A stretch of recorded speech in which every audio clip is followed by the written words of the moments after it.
Estamos de volta com o Direto do Plenário. A expectativa da continuidade agora para os votos que faltam no recurso extraordinário que trata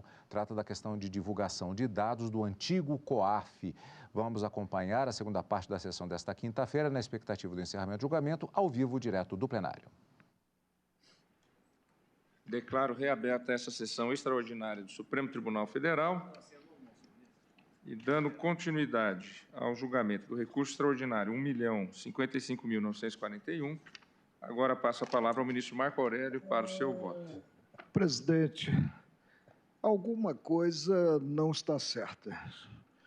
Defrontamos-nos com um processo simples. A ação penal que chegou ao Supremo mediante a interposição. E já friso de início que estamos a atuar em sede extraordinária. A interposição de recurso extraordinário. Mas esse processo se tornou momentoso. E se tornou momentoso porque ganhou uma conotação de processo objetivo, no que implementadas duas medidas liminares. A primeira, atendendo o requerimento terceiro do senador Flávio Bolsonaro.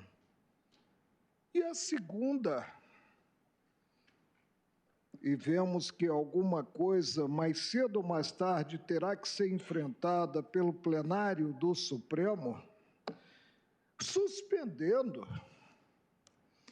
uma multiplicidade, um sem número de procedimentos criminais no país,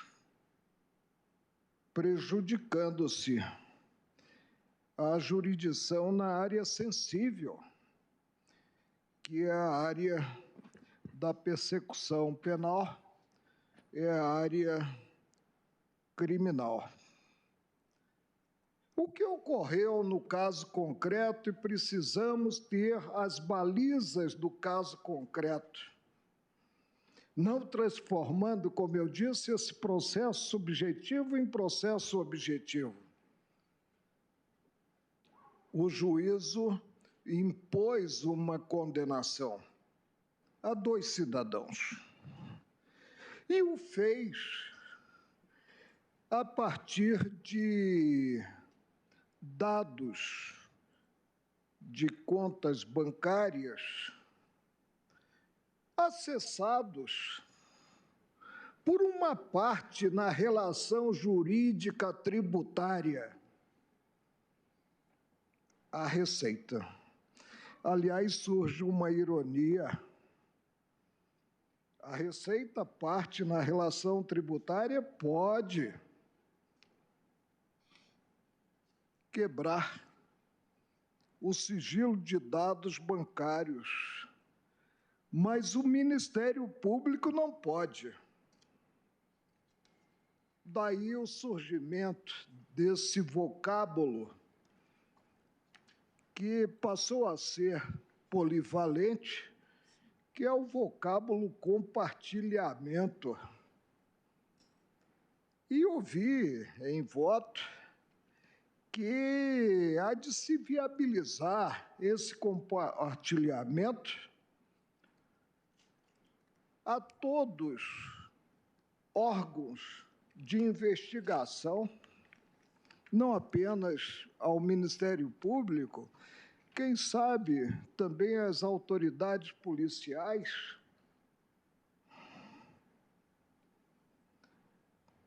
Presidente, a legitimidade das decisões do Supremo, elas hoje são muito questionadas. Está no respeito irrestrito à lei das leis. Está no respeito irrestrito à Constituição Federal, que não pode, por seu guarda maior, que é o Supremo, ser fechada, sob pena de graçar a insegurança jurídica a Babel. O que nos vem, presidente, da Constituição Federal, e volto ao campo instrumental. Estamos a julgar recurso extraordinário que pressupõe o debate e a decisão prévios da questão veiculada nas razões respectivas. E o tribunal de origem só decidiu sobre a quebra do sigilo de dados bancários pela Receita. Não houve pronunciamento e parece que estaremos a julgar a matéria pela vez primeira. Não houve pronunciamento, e nem isso é pedido nas razões do extraordinário, quanto aos dados que possam ser levantados, algo que não admito, pelo COAF, ou o órgão que o sucedeu, a segurança jurídica impõe o respeito à instrumentalidade, normas instrumentais versam liberdade em sentido maior. Sabiam o que pode ou não ocorrer na tramitação de um processo? De qualquer forma, presidente, devo ter presente, acima de tudo, não a busca a ferro e fogo da responsabilidade penal, mas devo ter presente, acima de tudo, o ditame constitucional. E está em bom português no inciso 12 do artigo 5º da Constituição Federal, observado pelo tribunal prolator do acordo impugnado mediante o extraordinário, que o sigilo de dados, e também ouvi aqui que não estão alcançados pela cláusula constitucional dados bancários, como se o 12 excepcionasse os dados bancários. Está em bom vernáculo que só pode ser afastado, e mesmo assim com objetivo específico, por órgão investido do ofício judicante, não por parte da relação jurídica em discussão, como é a Receita, pelo Judiciário, é o primado do Judiciário, 15 Constituinte de 1988, colar uma excepcionalidade ao afastamento do sigilo de dados. Não tenho, presidente, e teria até mesmo dificuldade para conhecer o recurso pela transgressão à Constituição Federal. Qual seria o dispositivo infringido pelo órgão prolator do acordo, atacado mediante extraordinário, no que preservou, obediente ao que se contém no inciso 12 do artigo 5º da Constituição Federal, a revelar o principal rol das garantias e franquias constitucionais, no que preservou o sigilo? Se diz que há de se combater a corrupção. Sim, há de se combater a corrupção em todas as modalidades existentes, mas tendo presente que em direito o meio justifica o fim, não o fim ao meio, sob pena de construirmos na praça dos três poderes um paredão e passarmos a fuzilar os que forem acusados de terem causado algum dano ao setor público. Peço vênia aos colegas que já votaram, admitindo o extraordinário do Ministério Público, porque transgressão a texto da carta e não ouvir qual seria o preceito transgredido pelo tribunal de origem, peço vênia para desprover o recurso interposto. É como voto, presidente. Agradeço ao ministro Marco Aurélio, que nega provimento ao recurso. Como voto, o ministro Celso de Mello. Senhor presidente, trata-se de recurso extraordinário interposto pelo Ministério Público Federal contra acórdão emanado do Egrégio Tribunal Regional Federal da Terceira Região, em pronunciamento que está assim emendado. Conforme precedente do Colendo Superior Tribunal de Justiça e da 4ª Seção deste regional, o TRF da Terceira Região, a quebra do sigilo bancário para fins de investigação criminal ou instrução processual penal, nos termos do artigo 5º, inciso 12 da Constituição Federal, está sujeita à prévia autorização judicial. Hipótese em que a prova da materialidade encontra-se em procedimento administrativo, no bojo do qual a Receita Federal, com fundamento no artigo 6º da Lei Complementar 105 de 2001, obteve dados acobertados por sigilo mediante requisição direta às instituições bancárias, sem prévia autorização judicial. Reconhecida a ilicitude do compartilhamento de dados obtidos pela Receita Federal, compartilhamento de dados com o Ministério Público Federal, para fins penais, e estando a materialidade delitiva demonstrada exclusivamente com base em tais elementos ou em provas deles derivadas, tem-se que a ação penal padece de nulidade, desde o início quanto à apuração do crime do artigo 1º, inciso 1º da Lei 8137 de 90. O Ministério Público Federal interpôs, então, recurso, opôs embargos de declaração, posteriormente, e interpôs recurso extraordinário a esta Corte, suscitando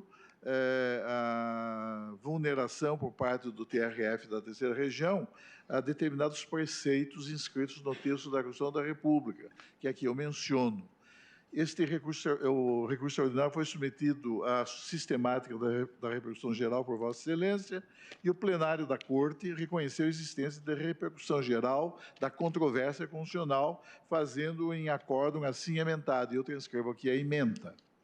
Reconhecida essa repercussão geral da matéria, foi ela incluída no tema 990, cujo teor está assim enunciado, aspas, possibilidade de compartilhamento com o Ministério Público para fins penais dos dados bancários e fiscais do contribuinte obtidos pela Receita Federal no legítimo exercício do seu dever de fiscalizar sem autorização prévia do Poder Judiciário.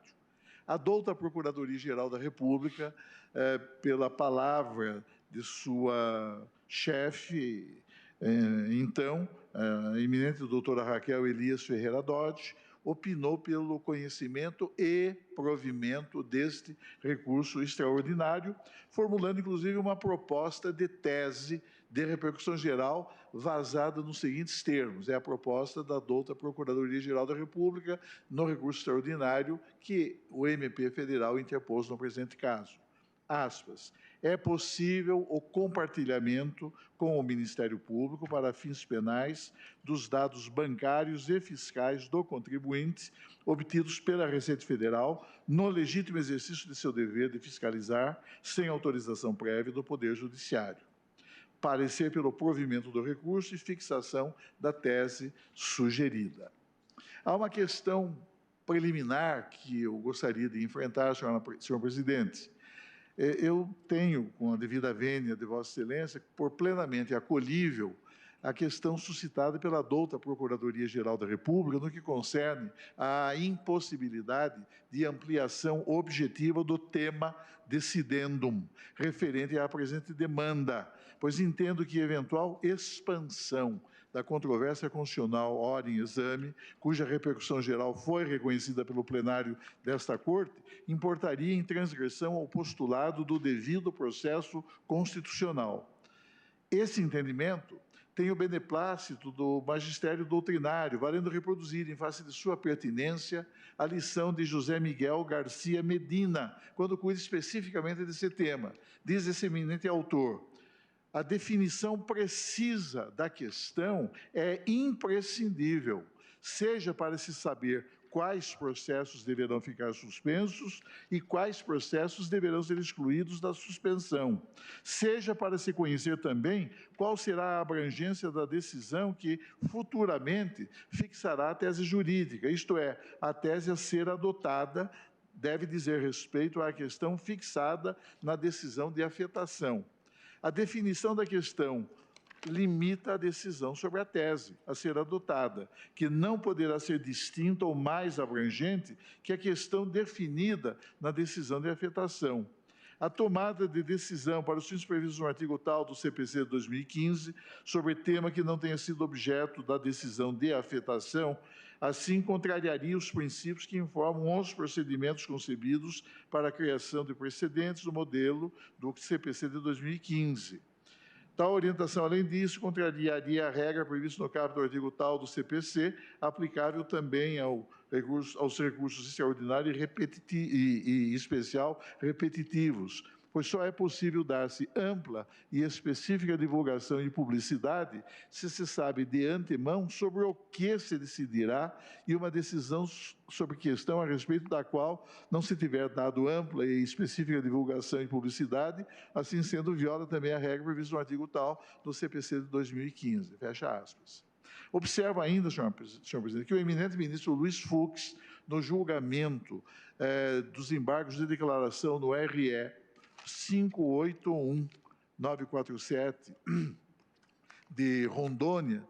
de que é relator, expendeu valiosas considerações em torno da necessária adstrição, expressão utilizada por Sua Excelência, da necessária vinculação do julgamento do apelo extremo à decisão que reconheceu a repercussão geral do tema, advertindo, naquela oportunidade, que eventual ampliação do objeto da demanda configuraria ofensa ao princípio do devido processo legal. Disse, então, o eminente ministro Luiz Fux, aspas, é por essa razão que tem pleno cabimento a tese da delimitação estreita do tema nos exatos termos pretendidos pelo recorrente, tendo em vista que referida adstrição foi feita na decisão que reconheceu a existência de repercussão geral, o que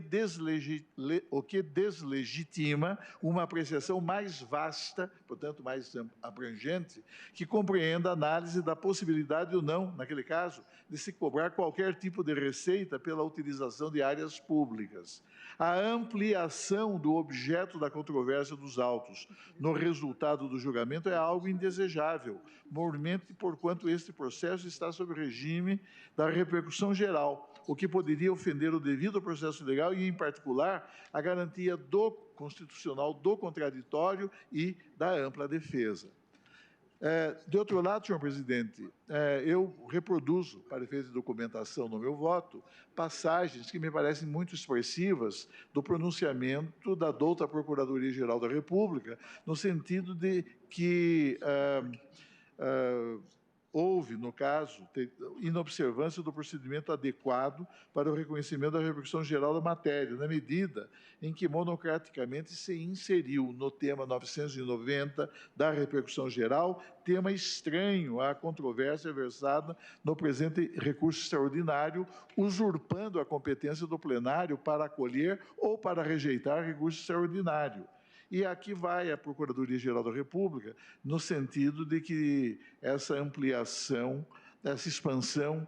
do objeto RE teria sido indevida. E eu reproduzo esses fragmentos, né, no corpo do meu voto.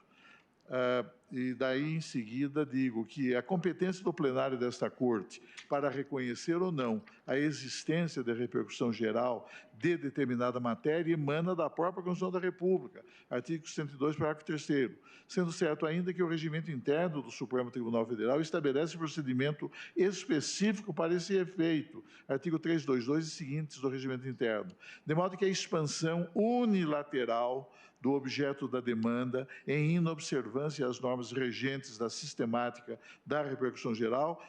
vulnera os postulados constitucionais do devido processo, do contraditório e da reserva de plenário.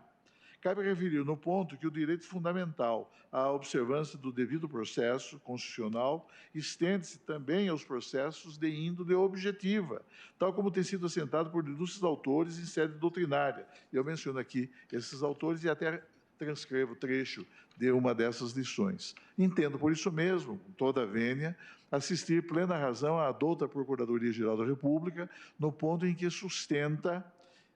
que a análise do presente recurso extraordinário deve se restringir aos estritos limites materiais e temáticos definidos na decisão plenária que reconheceu existente a repercussão geral da controvérsia constitucional, tal como claramente resulta do tema 990, assim enunciado,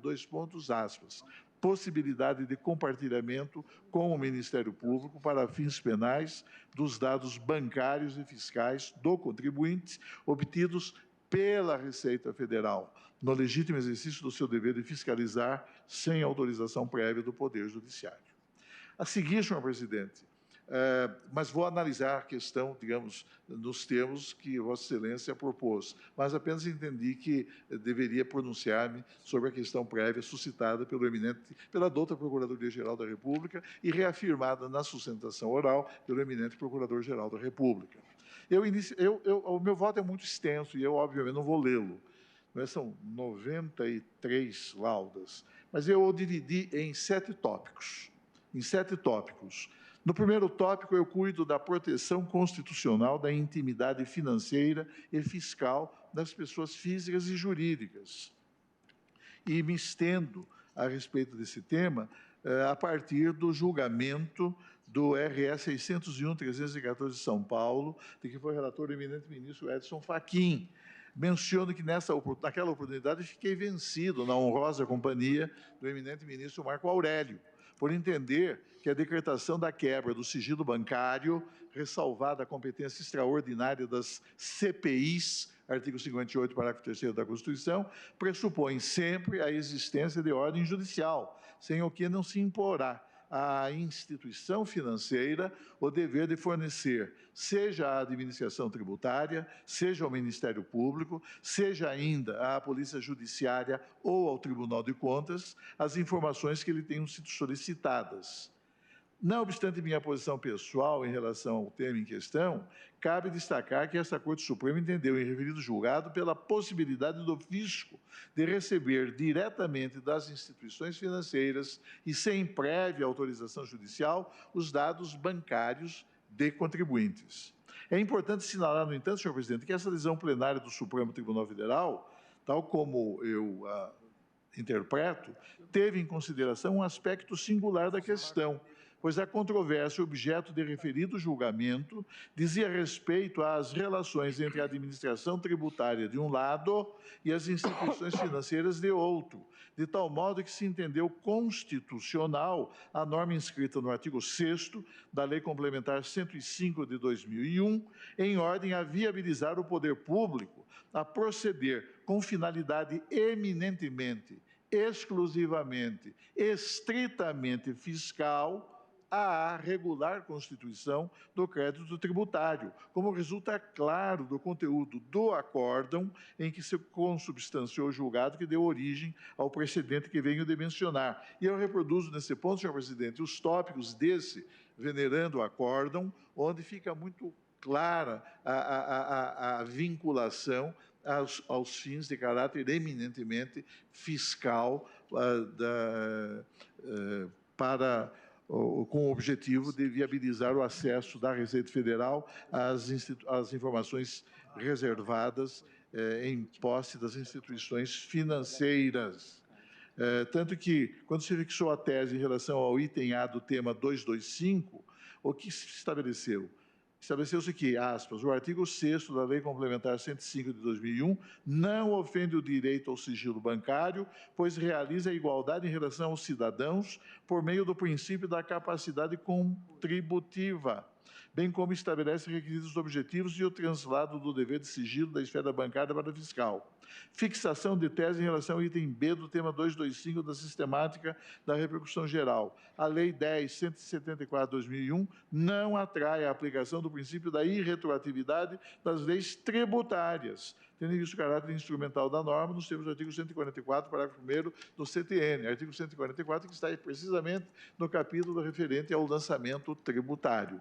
Vê-se do exame desse julgado, bem assim dos diversos votos que então compuseram a corrente majoritária, que o Supremo Tribunal Federal enfatizou que o reconhecimento da prerrogativa de acesso do Estado, da administração tributária, a informações e a documentos revestidos de sigilo em poder das instituições financeiras é constitucional, desde que a superação dos limites impostos pelo sigilo se justifique unicamente em razão de pretensões de caráter estritamente fiscal para efeito de permitir ao poder público tributante a regular constituição do seu crédito tributário. Daí a orientação que se firmou no Superior Tribunal de Justiça, por suas colendas 5ª e 6ª turmas, que compõem a 3ª sessão daquela Igreja Corte Judiciária, a propósito da distinção que se deve fazer na interpretação do artigo 6º da Lei Complementar 105 de 2001, afastando-se a cláusula de sigilo unicamente quando se tratar de requisição da administração tributária para efeitos exclusivamente fiscais. Reconheço que eu egresso Superior Tribunal de Justiça. No entanto, a partir agora de 2018, e só agora, no julgamento do HC 422-473 de São Paulo, de que foi relator o eminente ministro Sebastião Reis Júnior, alterou a sua jurisprudência, passando a refletir em seus julgados o pensamento hoje prevalecente do Supremo Tribunal Federal. O entendimento de que é incabível o uso da chamada prova emprestada do procedimento fiscal em processo penal, tendo em vista que a obtenção da prova, a quebra do sigilo bancário, não conta com autorização judicial, contraria a jurisprudência consolidada do Supremo Tribunal Federal de que é possível a utilização de dados obtidos pela Secretaria da Receita Federal em regular procedimento administrativo fiscal para fins de instrução processual penal. E qual foi a motivação do egresso do STJ? Pois a posição era bem diversa de nossa Corte. Foi no sentido de ser imperiosa a necessidade de alinhamento da jurisprudência dos tribunais nacionais, a fim de preservar a segurança jurídica, bem assim como afastar a excessiva litigiosidade na sociedade e a morosidade da justiça. Essa nova visão adotada, portanto, pelo Egrégio STJ, teve só esse objetivo, o de adequar o seu entendimento jurisprudencial à posição predominante na prática jurisdicional desta Corte Suprema. Daí resultando essa nova orientação, que o eminente ministro Félix Fischer assim resumiu. Aspas, não constitui ofensa ao princípio da reserva de jurisdição ou uso pelo Ministério Público para fins penais de dados bancários legitimamente obtidos pela Receita Federal e compartilhados no cumprimento de seu dever legal por ocasião do esgotamento da via administrativa fiscalizatória e constatação de possível prática de crime tributário. De qualquer maneira, no entanto, senhor presidente, e mantendo-me fiel ao sentido do voto vencido, que proferi no RE 601/314 de São Paulo, observo que o próprio acórdão, ora recorrido, emanado do Egrégio TRF da 3ª Região, destacou, de modo inteiramente pertinente, a anterior visão jurisprudencial do Superior Tribunal de Justiça, como se vê no seguinte fragmento desse julgado, que eu aqui reproduzo. E foi nesse sentido que se consagrou, como já assinalado, diretriz jurisprudencial firmada pelo Egrégio STJ e que só recentemente veio a ser alterada. E menciono aqui uma série de precedentes da lavra de todos os ministros das 2 turmas, da 5ª e da 6ª turmas, que compõem a 3ª sessão, sempre naquele mesmo sentido, no sentido de que não seria lícito à Receita Federal compartilhar para fins de instrução processual penal dados que ela obteve de instituições financeiras, compartilhar esses dados com o Ministério Público ou com a Polícia Judiciária, enfim, com os órgãos de investigação e de persecução penais. A partir do ano passado, no entanto, com o objetivo de ajustar a sua posição à desta Corte, o Egrégio STJ, então, modificou a sua diretriz jurisprudencial. Mas, de qualquer maneira, senhor presidente, a questão discutida nesses autos consiste em saber se a administração tributária, de um modo geral, e a Receita Federal, em particular, com base nos documentos e informações obtidos das instituições financeiras, pode ou não compartilhá-los com o Ministério Público ou com a Polícia Judiciária para fins penais, sem prévia autorização judicial. Eu aqui passo a discorrer sobre a noção de privacidade, de intimidade, dizendo que essa é uma noção que leva em consideração as múltiplas dimensões em que essa ideia nuclear se desenvolve, projetando-se, por exemplo, no plano da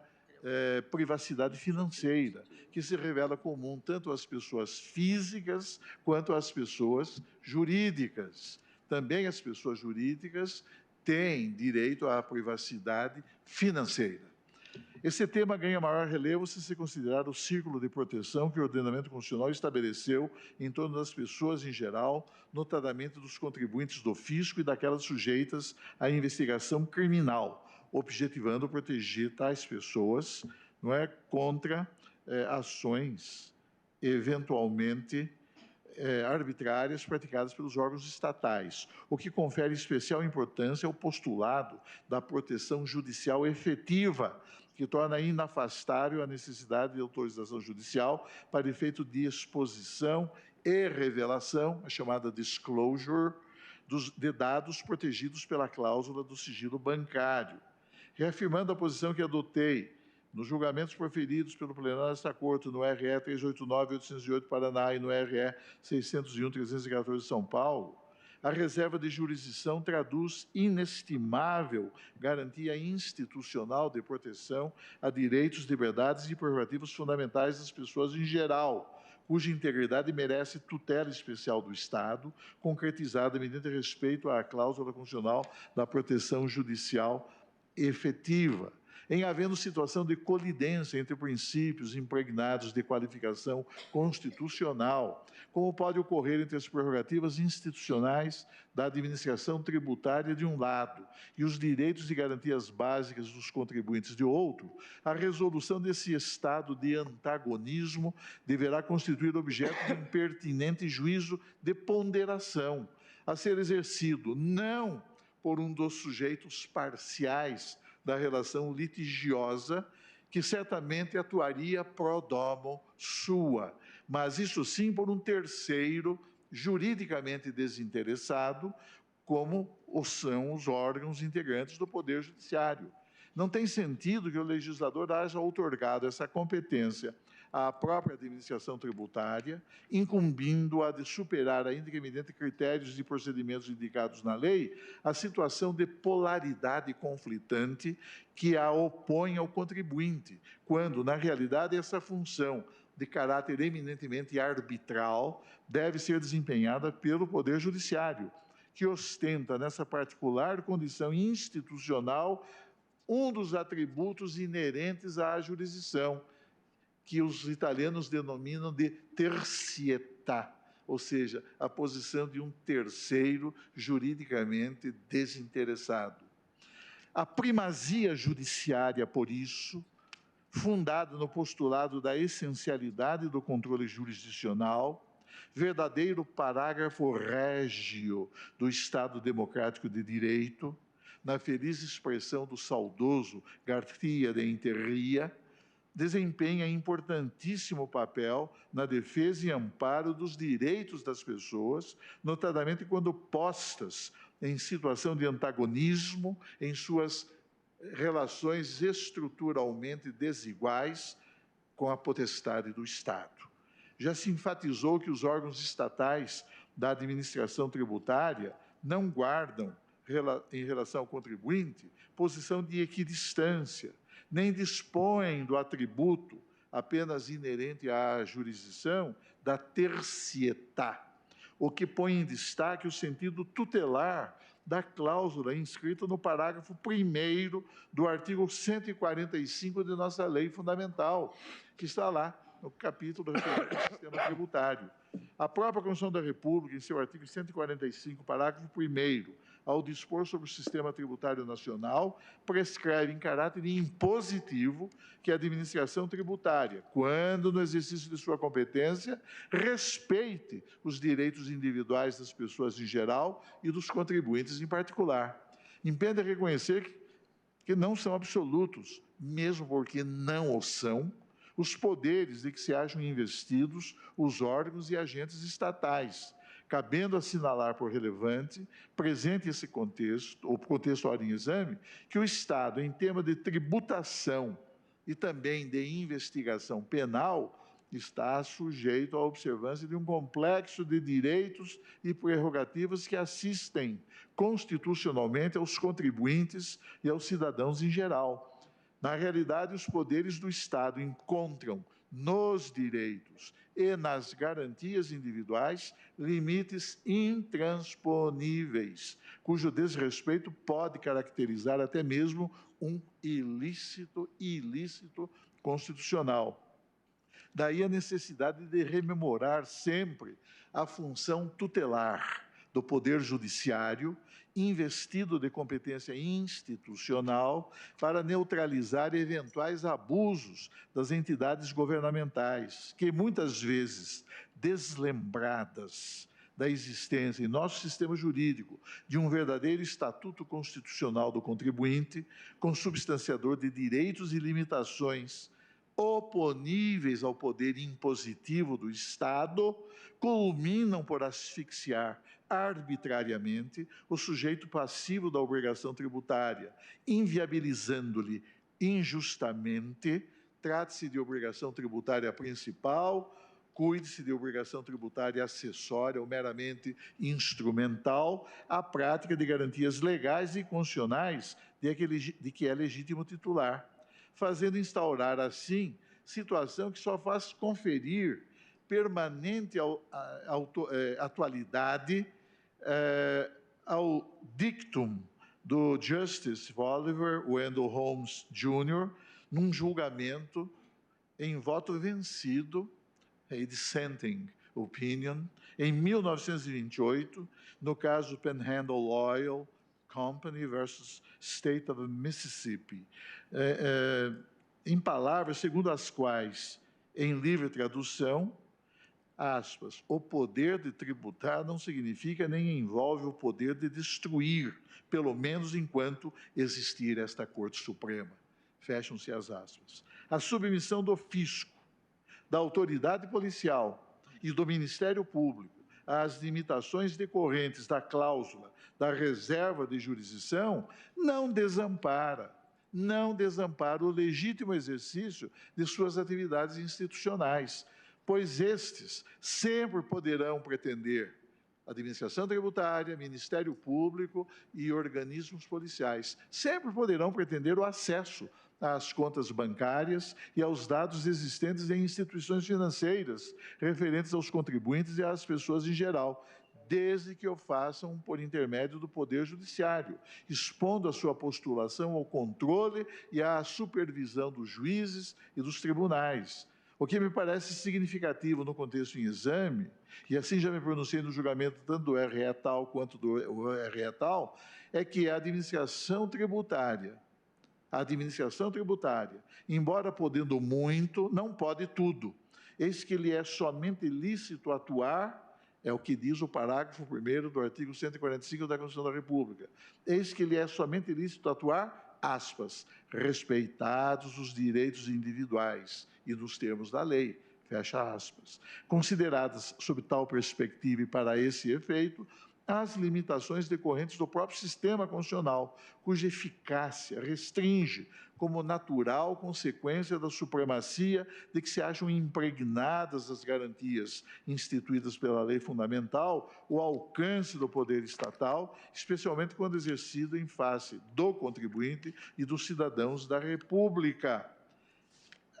Cumpre ter presente nesse ponto, senhores ministros, a propósito do tema, a advertência do Supremo Tribunal, deste próprio Supremo Tribunal Federal, cujo magistério jurisprudencial, apoiando-se em autorizado entendimento doutrinário que aqui menciono, tem se orientado no sentido de preservar e amparar o contribuinte contra medidas arbitrárias adotadas pelos agentes da administração tributária,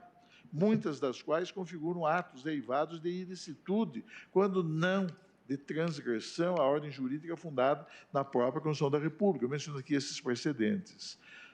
Sustenta-se que o litígio constitucional em questão não envolve quebra do sigilo bancário ou fiscal, mas sim mera transferência de dados sigilosos ou simples compartilhamento de informações e de documentos reservados existentes em procedimento fiscal conduzido pela administração tributária relativa aos contribuintes e às pessoas em geral. Vejo nessa alegação um claro eufemismo, talvez expressão da chamada novilíngua, a que se refere Orwell na sua obra 1984, a respeito de um Estado totalitário que a todos oprime e que submete todos os cidadãos à supervisão vigilante e permanente do Big Brother. Mas, enfim, vejo nessa alegação, um claro, pelo menos, eufemismo, que mal consegue disfarçar uma situação, segundo penso, de evidente inconstitucionalidade, que culmina por viabilizar, sem qualquer controle jurisdicional prévio, o repasse de dados e de documentos sigilosos de contribuintes aos órgãos de persecução criminal. Haveria, por assim dizer, uma quebra administrativa do sigilo fiscal e ou bancário. Na realidade, a circunstância de o Estado achar-se investido de poderes excepcionais que lhe permitem exercer a fiscalização em sede tributária e de instaurar a investigação penal, tal circunstância não o exonera do dever de observar, para efeito do correto desempenho de tais prerrogativas, os limites impostos pela Constituição, sob pena de os órgãos governamentais incidirem em frontal desrespeito às garantias constitucionalmente asseguradas aos contribuintes e às pessoas em geral submetidas ou sujeitas à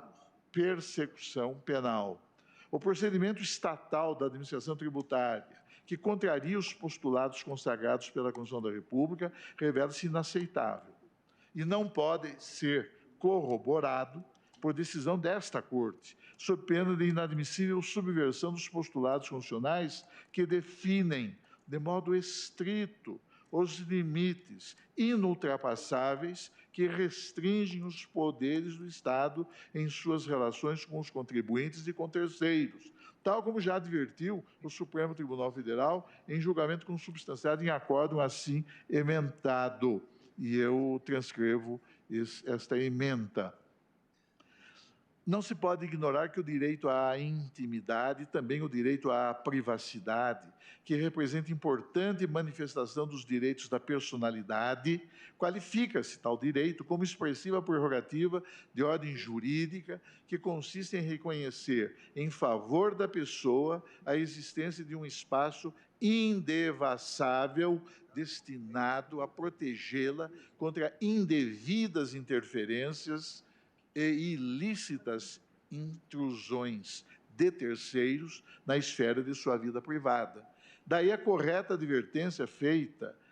por Carlos Alberto de Franco, para quem, aspas, um dos grandes desafios da sociedade moderna é a preservação do direito à intimidade. Nenhum homem pode ser considerado verdadeiramente livre se não dispuser de garantia de inviolabilidade da esfera de privacidade que o cerca. Fecha aspas. Por isso mesmo, a transposição arbitrária para o domínio público de questões ou aspectos pessoais, sem reflexo no plano dos interesses sociais, tem o significado de grave transgressão ao postulado constitucional que protege o direito à intimidade e também à privacidade, pois esse direito, na abrangência de seu alcance, representa, nas palavras de Hannah Arendt, aspas, o direito de excluir do conhecimento de terceiros aquilo que diz respeito ao modo de ser da vida privada. É certo que a garantia constitucional que o direito constitucional da intimidade e da privacidade não tem caráter absoluto, mesmo porque, como já decidiu esta Corte, não há em nosso sistema constitucional direitos ou garantias que se revistam de caráter absoluto, mesmo porque razões de relevante interesse público ou exigências derivadas do princípio da convivência das liberdades legitimam, ainda que excepcionalmente, a adoção por parte dos órgãos estatais de medidas restritivas das prerrogativas individuais ou coletivas, desde que respeitados os termos estabelecidos pela própria Constituição. Isso não significa que o Estatuto das Liberdades Fundamentais, nele compreendida a garantia essencial da intimidade e da privacidade, possa ser arbitrariamente desrespeitado por qualquer órgão do poder público. Há formas, há meios, há procedimentos que a própria Constituição prevê e estabelece. Então, põe-se em evidência, nesse contexto, a questão pertinente ao sigilo bancário, que, ao dar expressão concreta a uma das dimensões em que se projeta a garantia da privacidade, protege especificamente a esfera de privacidade financeira das pessoas. Embora o sigilo bancário também ele não tenha caráter absoluto, deixando de prevalecer, por isso mesmo, em casos excepcionais, diante de exigências impostas pelo interesse público, não se pode desconsiderar no exame dessa questão que o sigilo bancário reflete uma expressiva projeção da garantia fundamental da privacidade e da privacidade em sua dimensão financeira, das pessoas em geral e dos contribuintes em particular. Quem vota é o ministro Celso de Mello. Como observa a professora Vânia Siciliano Aieta, enquanto valor constitucional que é, a intervenções estatais ou a intrusões do poder público desvestidas de causa provável ou destituídas de base jurídica idônea. Tenho, portanto, por isso mesmo salientado que a tutela jurídica da intimidade e também da privacidade constitui, qualquer que seja a dimensão em que se projete, uma das expressões mais significativas em que se pluralizam os direitos de personalidade. Trata-se de valor constitucionalmente assegurado, cuja proteção normativa busca erigir e reservar, sempre em favor do indivíduo e contra a ação expansiva do arbítrio do poder público, aquilo que os franceses chamam de l'arbitraire du pouvoir public. Neste momento, vota o ministro Celso de Mello, sentado à esquerda na mesa em formato de U invertido. O eminente professor Arnoldo Wald, em precisa abordagem desse tema, expendeu há alguns anos lúcidas considerações a respeito dessa questão, destacando a essencialidade da tutela constitucional na proteção político-jurídica da intimidade e da privacidade pessoais e da própria liberdade individual. Diz esse eminente professor e advogado: se podia haver dúvidas no passado quando as constituições brasileiras não se referiam especificamente à proteção da intimidade, da vida privada e do sigilo referente aos dados pessoais, é evidente que, diante do texto constitucional de 1988, tais dúvidas não mais existem quanto à proteção do sigilo bancário como decorrência das normas da Lei Magna. Efetivamente, as constituições brasileiras anteriores à de 1988 não só não asseguravam o direito à privacidade, como também, quando tratavam do sigilo, limitavam-se a garantir em relação à correspondência e às comunicações telegráficas e telefônicas, não se referindo ao sigilo, em relação aos papéis de que tratam, por exemplo, a 4ª emenda à Constituição dos Estados Unidos da América, que compõe o Bill of Rights, a Constituição Argentina, de 1853, e das leis fundamentais de outros países, diz o professor Wald. Ora, foi em virtude da referência aos papéis que tanto o direito norte-americano quanto o argentino concluíram que os documentos bancários tinham proteção constitucional. Com a revolução tecnológica, os papéis se transformaram em dados, geralmente armazenados em computadores ou fluindo através de impulsos eletrônicos, ensejando enormes conjuntos de informações a respeito das pessoas, numa época em que todos reconhecem que a informação é poder. A informação é poder. A computadorização da sociedade exigiu uma maior proteção à privacidade, sob pena de colocar o indivíduo sob contínua fiscalização do governo, inclusive nos assuntos que são do exclusivo interesse da pessoa. Em diversos países, leis especiais de proteção contra o uso indevido de dados foram promulgadas. E no Brasil, para além de mera disposição legislativa, a inviolabilidade dos dados individuais, qualquer que seja a sua origem, a sua forma, a sua finalidade, passou a merecer proteção constitucional e não apenas legal, em virtude da referência expressa que a eles passou a fazer o inciso 12 do artigo 5º, modificando assim a posição anterior da nossa legislação, na qual a indevassabilidade em relação a tais informações devia ser construída com base nos princípios gerais que asseguravam a liberdade individual, podendo até ensejar interpretações divergentes ou contraditórias. Assim conclui o professor Arnoldo Valdi. Agora, em virtude dos textos expressos da Constituição e especialmente da interpretação sistemática dos incisos 10 e 12, ambos do artigo 5º da Constituição Federal, ficou evidente que a proteção ao sigilo bancário adquiriu nível constitucional, impondo-se ao legislador, o que no passado podia ser menos evidente. O fato, senhor presidente, continuo eu, é que o direito à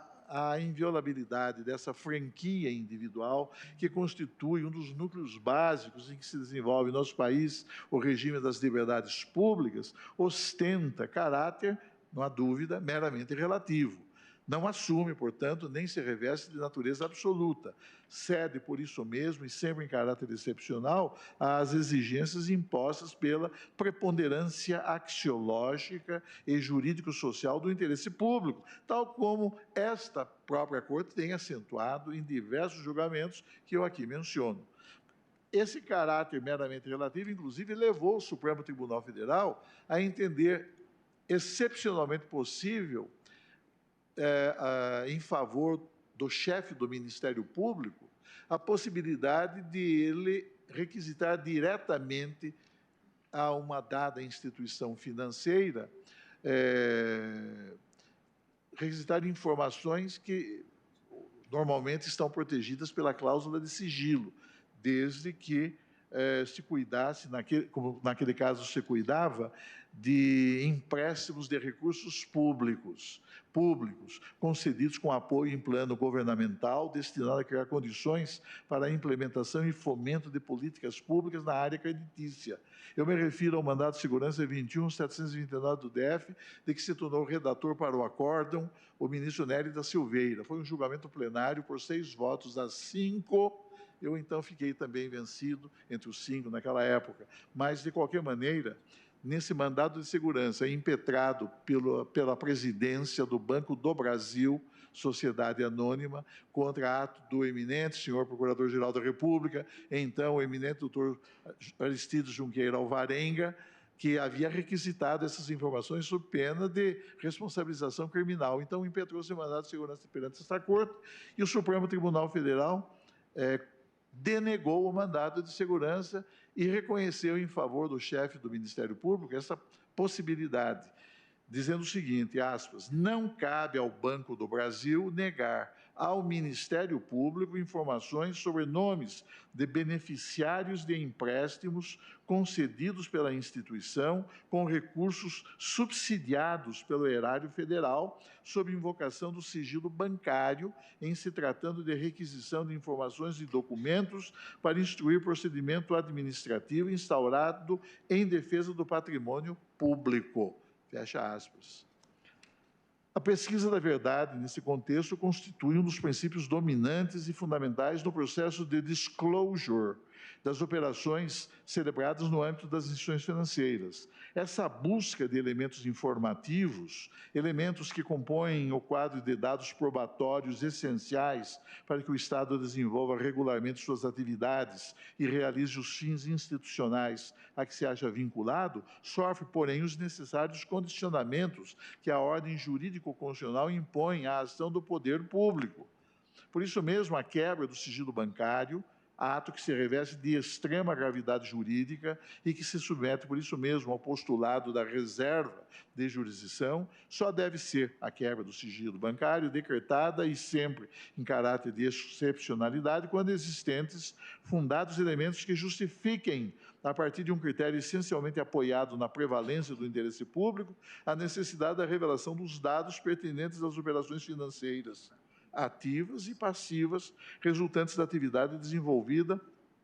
pelas instituições bancárias. A relevância do direito ao sigilo bancário impõe, por isso mesmo, cautela e prudência ao Poder Judiciário na determinação da ruptura da esfera de privacidade financeira que o ordenamento jurídico, em norma de salvaguarda, pretendeu submeter à cláusula tutelar da reserva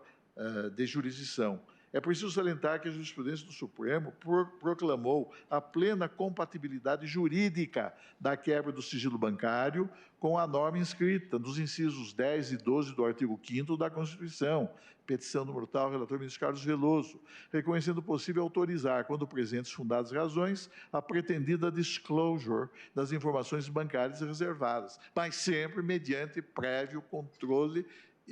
jurisdicional, mediante prévia autorização judicial.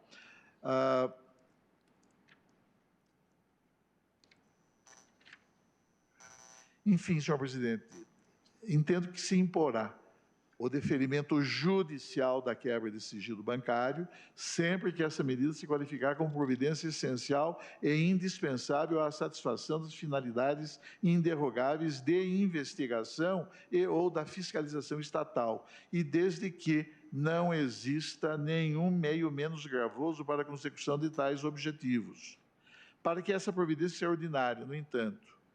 que é a decretação judicial da quebra do sigilo bancário, seja autorizada, revela-se imprescindível a existência de causa provável, vale dizer, de fundada suspeita quanto à ocorrência de fato cuja apuração resulte exigida pelo interesse público. Sem causa provável a ser valorada pelo Poder Judiciário, mas não pela própria administração tributária, não se justifica a disclosure das contas bancárias, sob pena de inadmissível consagração do arbítrio estatal e de inaceitável opressão do indivíduo pelo poder público. Eis que a decretação da quebra do sigilo não pode converter-se num instrumento de indiscriminada e ordinária devassa da vida financeira das pessoas em geral. Por maiores que possam ser as garantias meramente legais, instituídas em favor do contribuinte, nos procedimentos administrativos de natureza fiscal contra ele formalmente instaurados, não há proteção maior e muito mais intensa do que aquela resultante da observância pelos agentes estatais do postulado constitucional da reserva de jurisdição.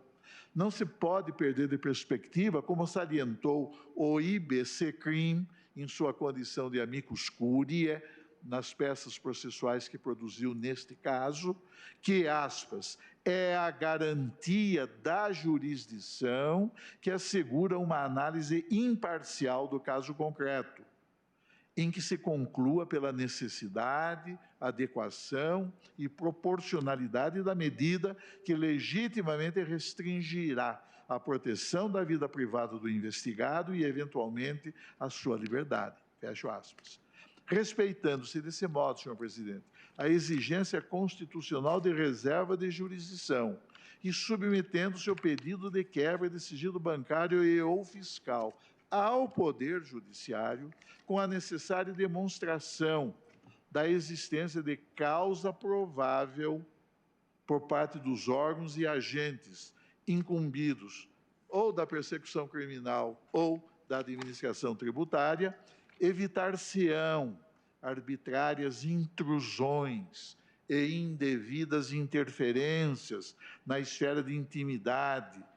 notadamente da intimidade financeira das pessoas em geral, obstando-se práticas inaceitáveis que culminam por gerar inadmissível devassa na vida financeira dos contribuintes e dos investigados. O efeito positivo daí resultante certamente inibirá o poder público de ultrapassar os limites constitucionalmente estabelecidos que lhe restringem, sob a égide do regime democrático, a atividade probatória, pois desestimulará aventuras irresponsáveis e atitudes temerárias dos órgãos e agentes fiscais, do Ministério Público e da Polícia Judiciária, impedindo-os de proceder, caso dispensada fosse a existência de ordem judicial escrita, específica e fundamentada,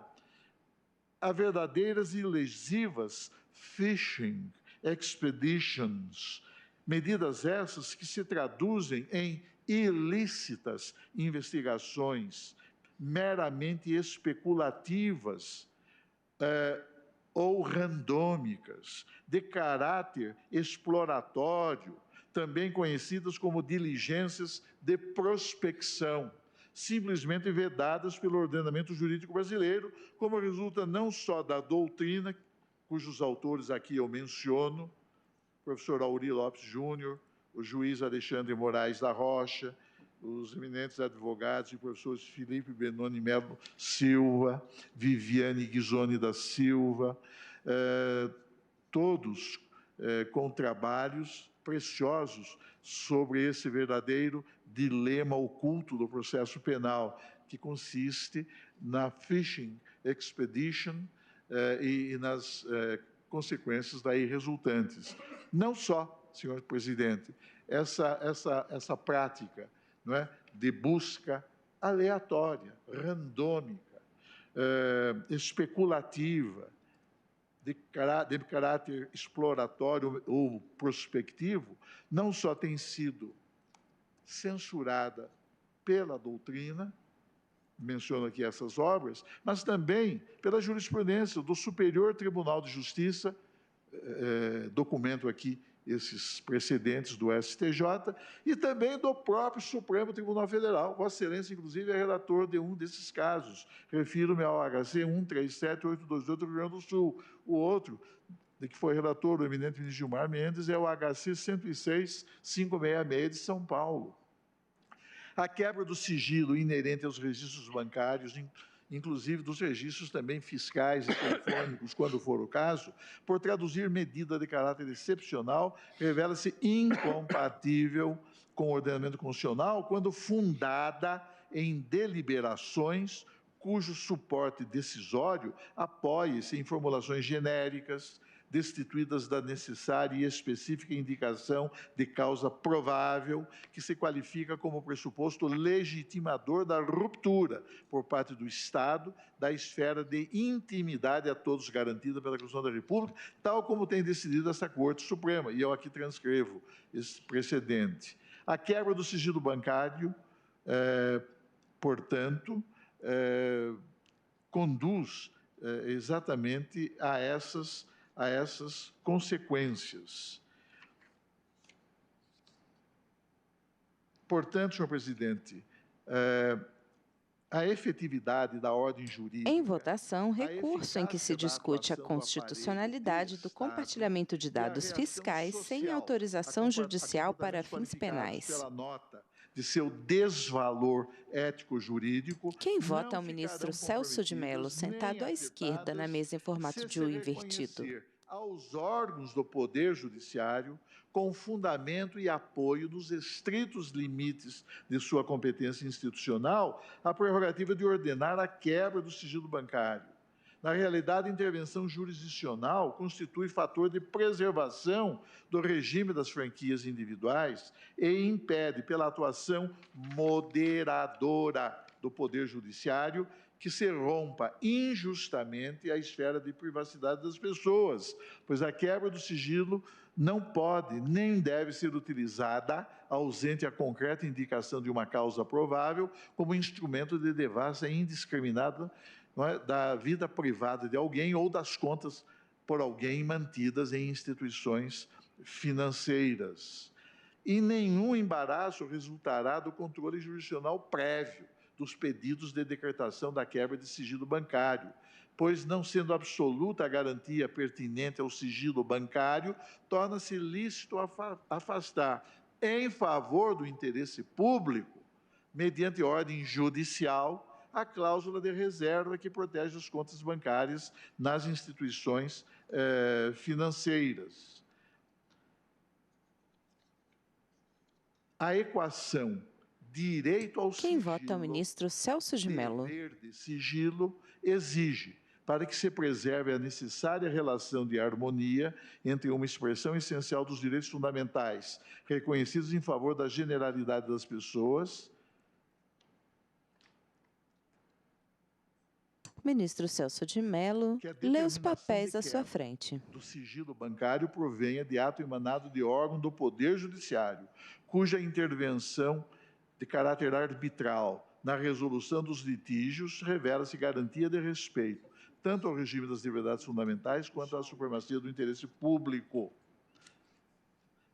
A resposta do poder público ao fenômeno criminoso, resposta essa que não pode manifestar-se de modo cego e instintivo, há de ser uma reação pautada por regras que viabilizem a instauração de procedimentos que neutralizem eventuais excessos dos agentes da persecução penal, em ordem a que prevaleça, no âmbito de qualquer atividade investigatória e persecutória movida pelo Estado, o respeito pela autoridade incontrastável da Constituição.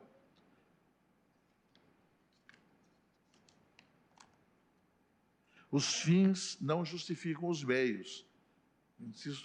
O eminente ministro Marco Aurélio acaba, em seu douto voto, de enfatizar esse aspecto. Os fins não justificam os meios. A função estatal de investigar,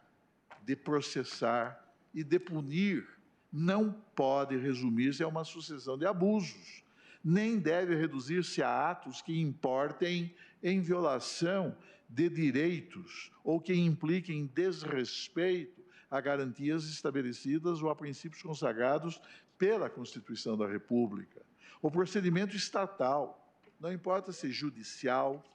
administrativo, policial ou parlamentar, não pode transformar-se em instrumento de prepotência, nem converter-se em meio de transgressão ao regime da lei. Há parâmetros ético-jurídicos que não podem e não devem ser transpostos pelos órgãos, pelos agentes ou pelas instituições do Estado. Os órgãos do poder público, quando investigam, quando processam ou quando julgam, não estão exonerados do dever de respeitar os estritos limites da lei e da Constituição, por mais graves que sejam os fatos cuja prática tenha motivado a instauração do procedimento estatal. E cabe advertir, no entanto, senhor presidente, tal como relembrou em seu douto voto, no julgamento do inquérito 4.435, o eminente ministro Alexandre de Moraes, cabe advertir que a exigência de respeito,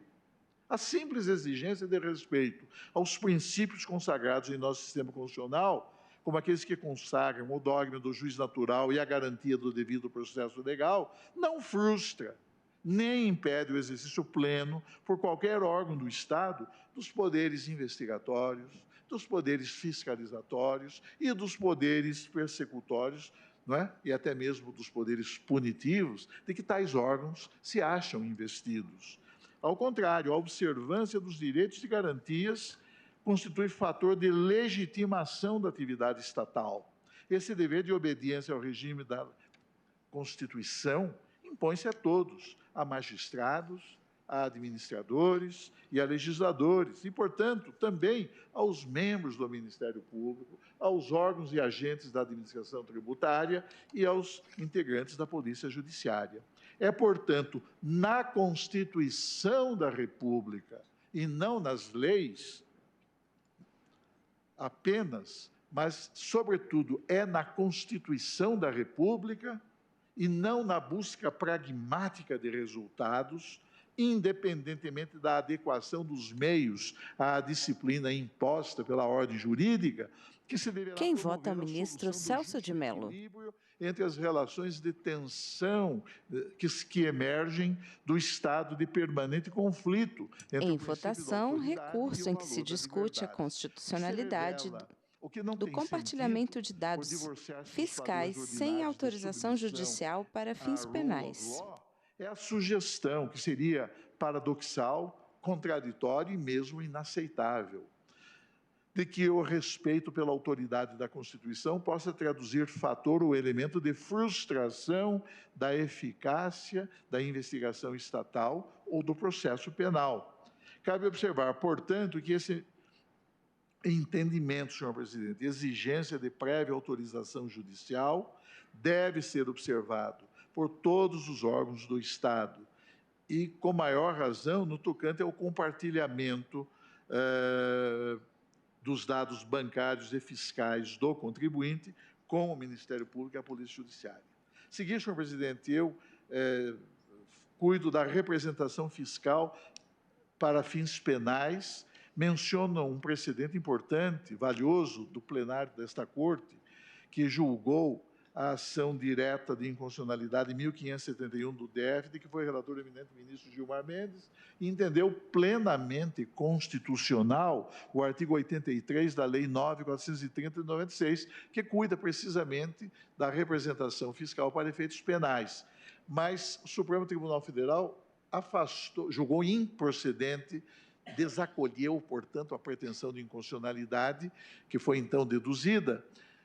mas o Supremo analisou essa questão unicamente sob a égide do artigo 129, inciso 1º da Constituição da República, que estabeleceu como função institucional do Ministério Público o monopólio sobre a titularidade do poder de agir em sede de ação penal de iniciativa pública. Alegava-se, não é, como transgredida a regra inscrita no artigo 129, inciso 1º da Constituição. E o Supremo Tribunal Federal diz que o Ministério Público, isso consta da emenda do eminente ministro Gilmar Mendes,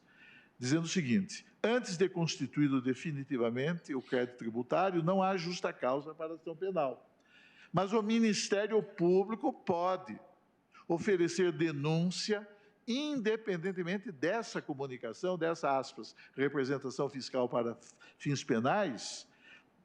se por outros meios tem conhecimento do lançamento definitivo.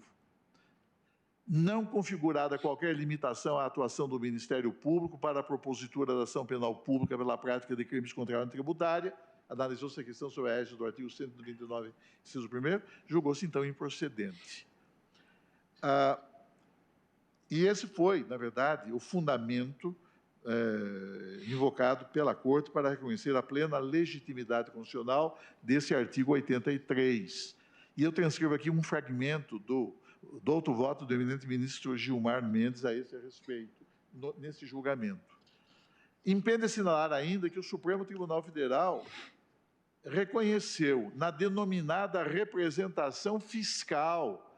para fins penais a condição de simples comunicação formal de suposta prática delituosa, tal como bem observou o eminente ministro Sepúlveda Pertence, em voto vista que proferiu nesse mesmo julgamento, vale dizer, no julgamento da ADIM 1571, tendo-a qualificado, então, como, aspas, mera notícia criminis, fecha aspas. Não se pode desconhecer daí, senhor presidente, digo que a investigação penal constitui, sim, não há dúvida, incontornável dever jurídico do poder público e qualifica-se como resposta legítima do Estado à notícia criminis. A indisponibilidade da pretensão investigatória do Estado, cuide-se de qualquer delito ou de infração contra a ordem tributária ou a ordem previdenciária, não importa, mas a indisponibilidade da pretensão investigatória do Estado impede que os órgãos públicos competentes ignorem aquilo que se aponta na notícia criminis,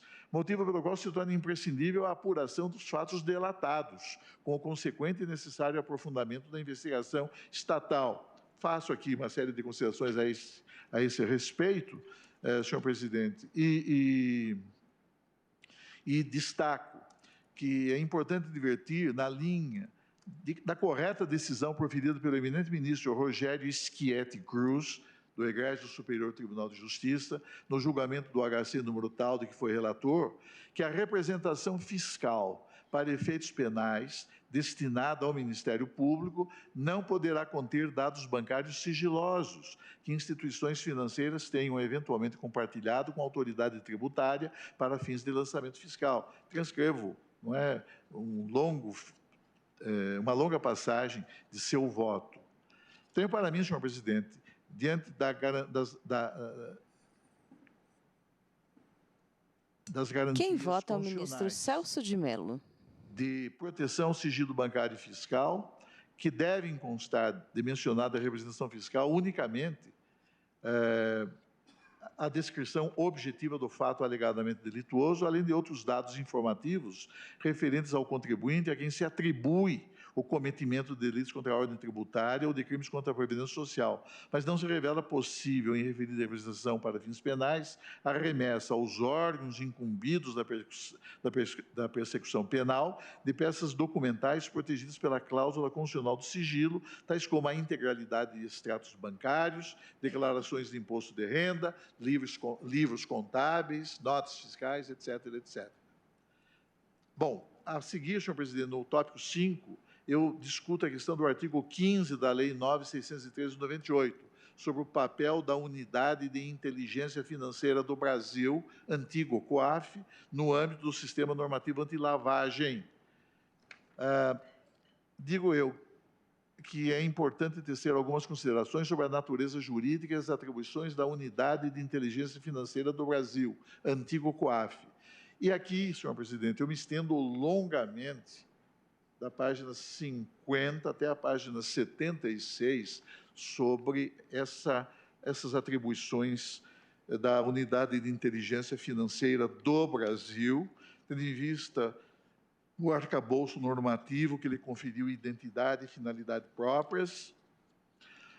Afirmo que o papel institucional da UIF, Unidade de Inteligência Financeira do Brasil, qualifica-se, quanto à natureza de sua atuação, por sua relativa passividade, uma vez que se limita a receber, a monitorar e a sistematizar informações oriundas, especialmente de instituições financeiras, e a promover, em momento subsequente, o intercâmbio desses dados sensíveis, não apenas com os órgãos responsáveis no plano interno pela persecução penal, mas também com unidades de inteligência financeira de outros países, tudo com o propósito de aperfeiçoar, por meio de ações de inteligência e de gerenciamento de dados, a política de prevenção e de repressão,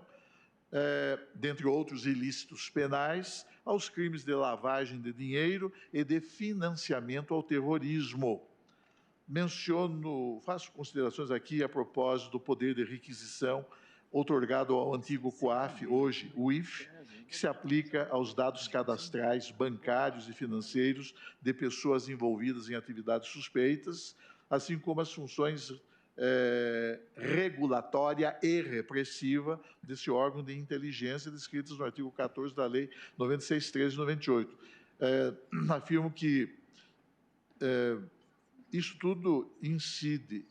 com exclusividade sobre as pessoas obrigadas a cooperar com o Sistema Nacional Antilavagem, e desde que essas pessoas não estejam sujeitas, em seu específico ramo de atividade, à supervisão de órgão regulador próprio, o que pré-exclui da ação da UIF brasileira as instituições financeiras cujo segmento já se encontre sob domínio regulatório e de controle do Bacen ou da Comissão de Valores Imobiliários, ou da SUSEP, evidenciando, assim, o caráter residual de tal atribuição da Unidade de Inteligência Brasileira, que se instaura, por exemplo, em face de sociedades que exploram empresas de factoring. Daí a correta observação de Gustavo Henrique Badaró e Pier Paulo Cruz Bottini, que tem o beneplácito de autorizado magistério doutrinário, e cuja lição, ao tratar da matéria em exame, destaca que essas unidades administrativas de inteligência têm atribuição exclusiva de sistematização de informações e produção de análises sobre possíveis operações ilegais ou atípicas. Não tem poder de determinar, não tem poder, o IFE, antigo COAF, de determinar medidas de coerção ou de iniciar processos judiciais. Apenas colhem a informação, provocam ou instruem os demais órgãos competentes para a persecução penal ou investigação, como o Ministério Público e a Polícia. Também Marcelo Mendrone, perfil igual orientação. E eu aqui, senhor presidente, dou a palavra à própria Unidade de Inteligência Financeira do Brasil, que enfatizou em nota técnica produzida nesses autos a particular natureza de suas atribuições institucionais, com especial relevo à missão que lhe é imanente de receber, de analisar e de disseminar a existência de operações suspeitas, de caracterizarem, no plano da tipicidade penal, os delitos de lavagem de capitais e de financiamento ao terrorismo, entre outras práticas delituosas.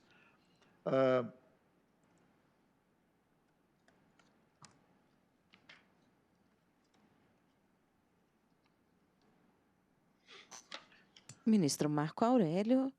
lê os papéis sobre a mesa. A posição do antigo COAF, hoje o IFE, Unidade de Inteligência Financeira do Brasil, não é? Em face do sistema de relações internacionais, em face dos estatutos internacionais que há, não é? Ministro Dias Toffoli olha para a esquerda, onde está sentado o ministro Celso de Mello. Que deu e estabeleceu os princípios, os primeiros princípios, os primeiros fundamentos da ação, notadamente contra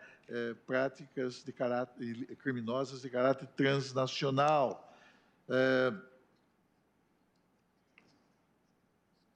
Novamente, consulta o texto sobre a mesa. Também a Convenção de Viena, não é? No plano do combate às ações caracterizadoras de lavagem de dinheiro, não é? E também refiro-me ao fato de que os Estados-membros do G10, além da Espanha e Luxemburgo, ao tomarem consciência de que as instituições bancárias constituíam um campo extremamente fértil à ação criminosa dos lavadores de dinheiro, firmaram, por intermédio dos dirigentes de seus respectivos bancos centrais, a Declaração dos Princípios de Basileia, que caracteriza a fonte embrionária do atual sistema de criminal compliance, e por isso mesmo representa um marco decisivo na formação do vigente sistema global anti-lavagem, impondo o nascimento de uma relação de proximidade até então desconhecida entre o setor público e a iniciativa privada no confronto com essa espécie de criminalidade financeira. Acentua também o surgimento, no ano de 1989, do Grupo de Ação Financeira Internacional contra a lavagem de dinheiro e o financiamento do terrorismo, de caráter governamental. Surgiu em Paris, por isso a pronúncia GAFI, pronúncia francesa,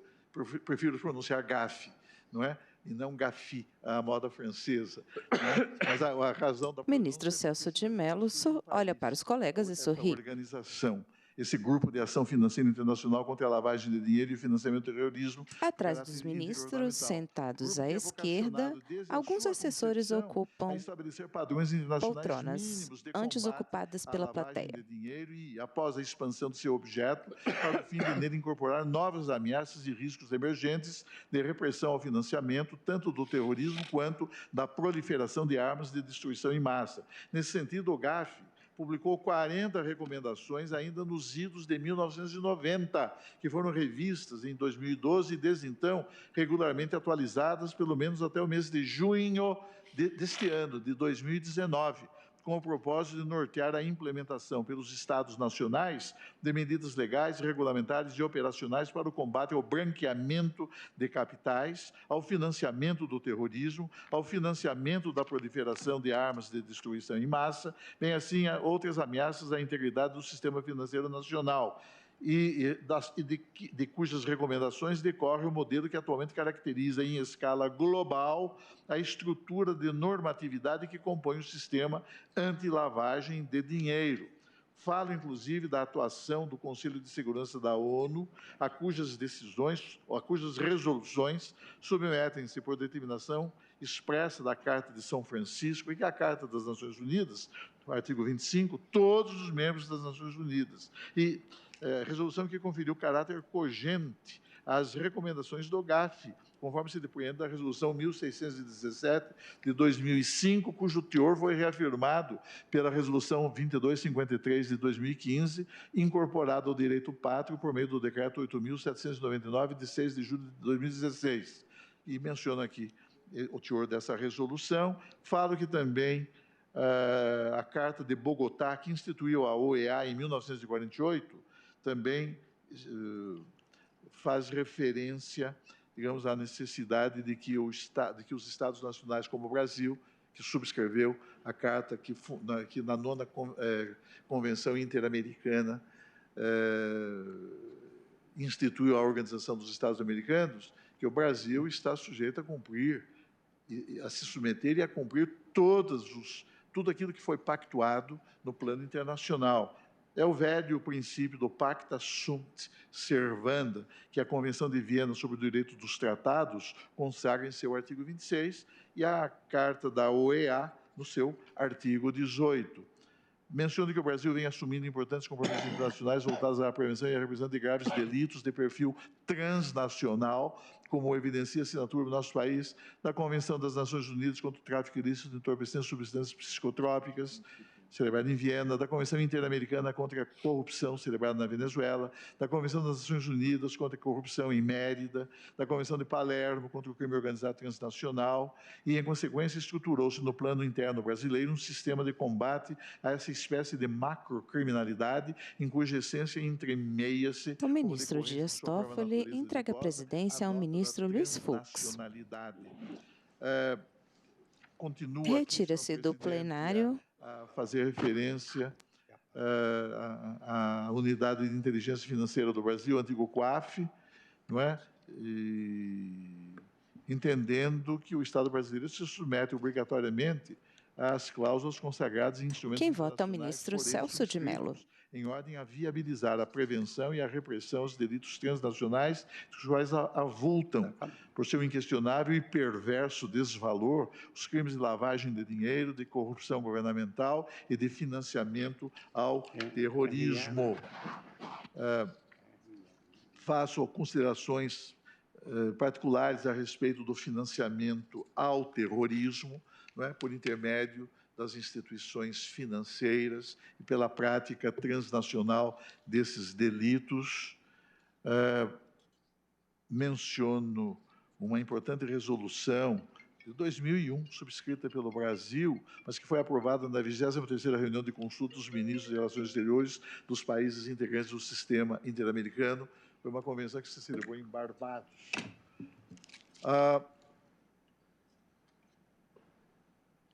Daí o inteiro acerto com que se houve o Parlamento brasileiro a reproduzir no arcabouço normativo instituído pela Lei 96.13 de 98 as linhas conceituais do sistema anti-lavagem, concebido pelo GAF, Grupo de Ação Financeira Internacional contra a Lavagem de Dinheiro e o Financiamento do Terrorismo, incorporando desse modo ao ordenamento positivo, inter alia, o teor das recomendações 9, 10, 20, 29 e 40 e de suas respectivas notas interpretativas, todas emanadas da Organização Intergovernamental em referência. Nesse ensejo, e tendo igualmente presente o contexto em função do qual foram introduzidas no ordenamento interno as normas de Criminal Compliance, concebidas no plano supranacional, é que sobreveio, por exemplo, a regra legal que impôs às instituições financeiras nacionais a adoção da política Know Your Customer, ou seja, conheça o seu cliente, e de outros deveres de diligência, de due diligence. e vigilância relacionados aos clientes bancários, além da necessária conservação pelo prazo mínimo de 5 anos dos registros de transações por elas intermediadas, sendo de observar-se por oportuno que esses preceitos estão disciplinados em seus aspectos substanciais nas recomendações 10 e 11 do GAF, cujo sentido normativo foi reproduzido em diversos incisos parágrafos da lei e parágrafos do artigo 10 da lei 96.13 e 98. Cuido aqui da declaração de operações suspeitas e insisto na importância do reconhecimento de que tais regras constituem, seja no plano global, seja na esfera doméstica, a tradução normativa daquela premente e inédita necessidade, já anteriormente insinuada na Declaração de Basileia, de promover-se uma aproximação entre o aparelho de Estado e determinados setores da iniciativa privada, para o fim de instituir-se de modo minimamente eficaz uma política de prevenção e repressão aos atos delituosos caracterizadores, entre outros ilícitos penais, da lavagem de dinheiro e do financiamento ao terrorismo. Continuo, digamos, a estender-me a esse respeito, inclusive ao modus operandi que caracteriza os atos de lavagem de capitais e tal.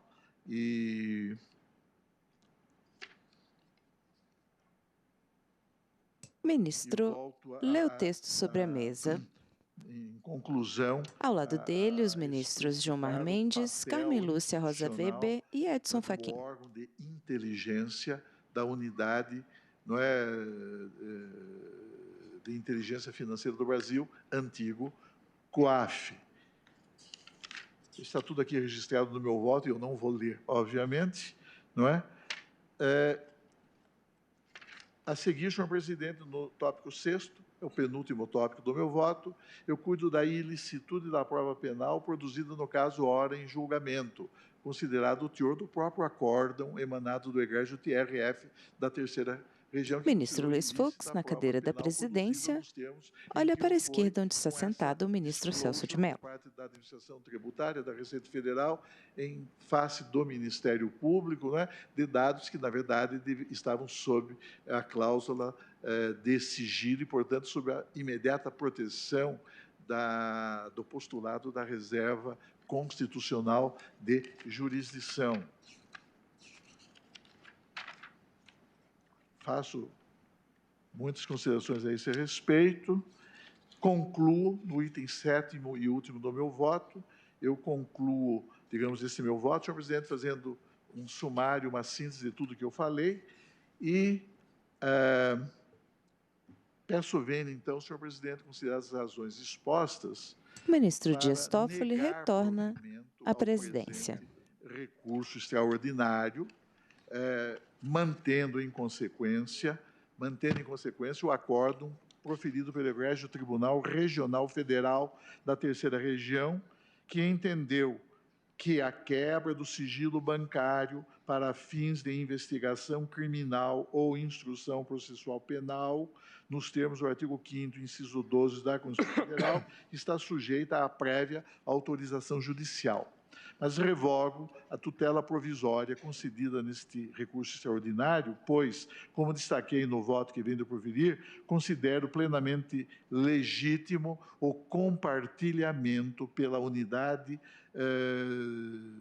de inteligência financeira do Brasil, antigo COAF, do que se contiver em seus relatórios de inteligência financeira, os RIFs, com os órgãos de persecução criminal para fins de natureza penal, recaindo sobre o Ministério Público e a Polícia Judiciária o dever de preservar o sigilo de tais dados e informações que lhes foram transmitidos. Nesse sentido, portanto, senhor presidente, é o meu voto. Agradeço ao ministro Celso de Mello. Presidente, apenas no tocante ao meu voto, eu vou juntar... Ministro Marco Aurélio. No recurso extraordinário 601-314, para complementar os fundamentos e estampar o que eu veiculei nesta assentada. Perfeito. Eu havia votado inicialmente no sentido de dar provimento ao recurso para, na forma do pedido do próprio recurso formulado pelo Ministério Público, determinar a revogação do acórdão e a elaboração de um novo julgamento pelo Tribunal Regional Federal da Terceira Região. Ministro Dias Toffoli. Formou-se uma maioria e eu, logo no início também do meu voto, eu disse que estaria aberto aos debates. E aí o que se verificou? Que durante os debates, e o ministro Alexandre apontou isso, depois, inclusive, o ministro Luiz Fux fez uma intervenção de que seria possível avançar já para alcançar o acordo, determinar o retorno da sentença condenatória de primeira instância. Nesse sentido, eu retifico, então, o meu voto para também votar no sentido de cassar o acordo proferido para restabelecer a primeira instância. Faço ressalvas, mantenho as minhas ressalvas, mas adiro à conclusão da dota maioria. Eu vou, então, proclamar o julgamento no seguinte sentido. Por maioria, foi dado provimento ao recurso para, cassando o acórdão recorrido, restabelecer a sentença condenatória de primeiro grau, vencidos os ministros Marco Aurélio e Celso de Mello, que negavam provimento. Quanto à tese, diante do avançado da hora, eu sugeriria que nós discutíssemos, vou inclusive conversar com o ministro Alexandre, para que nós possamos tentar conversar a respeito da tese e discutir no início da próxima sessão. Eu proclamo também que ficou revogada a tutela provisória anteriormente concedida. Senhor presidente, adendo à proclamação para ficar explícito que a tutela provisória restou revogada, e aí eu penso que é unanimidade. Senhor presidente, eu respeitosamente peço que Vossa Excelência me lance vencida quanto à ampliação, do objeto do recurso extraordinário, como é restabelecida a sentença, é o entendimento da sentença, que só alcança a receita. Ministro Marco Aurélio, a minha questão não diz com o caso concreto, ela diz com a sistemática da repercussão geral. Registro a posição da ministra Rosa Weber. Quanto à tese, eu adiro a colocação de Vossa Excelência, porque quanto ao COAF, e hoje o órgão novo, não houve debate e decisão prévia. Nesse mesmo sentido, fiz questão de... Então, eu anoto manifestei que... óbvio de... eu também. Eu anoto que acolhiam a preliminar a ministra Rosa Weber, a ministra Carmen Lúcia, o ministro Marco Aurélio e o ministro Celso de Mello. E quanto à ampliação, neste quanto caso, a preliminar formulada pela Procuradoria-Geral da República. Na verdade, embora tenha vindo como questão de ordem, tratou-se de um debate preliminar, por isso eu proclamo como preliminar do julgamento em relação à amplitude. Obrigada. Então, ficam nesse ponto vencidos ministra Rosa, ministra Carmen, ministro Marco Aurélio, ministro Celso de Mello. O ministro Fachin também não tinha... Não, eu penso que o ministro Fachin... Eu fiz uma reflexão sobre isso, uma ponderação, mas entendi que por alguns argumentos, dentre eles, pela segurança jurídica do tribunal se manifestar sobre essa matéria e por um conjunto de circunstâncias que levou tanto a amicus curiae quanto a Procuradoria-Geral da República, ainda que de modo não totalmente ampliado, mas levou ao amicus e à Procuradoria da República a um debate sobre esse tema, acabei avançando no mérito. Então, está feita a proclamação do resultado do julgamento. O feito irá à pauta da próxima sessão de quarta-feira para a formulação da tese e os debates quanto à tese. Mas o feito já está julgado, a liminar já se encontra revogada pela decisão do plenário. Agradecendo a presença de todos, declaro encerrada a presente sessão, desejando uma boa noite a todos. Representante do Ministério Público, sentado à esquerda do presidente Dias Toffoli, levanta-se e o cumprimenta.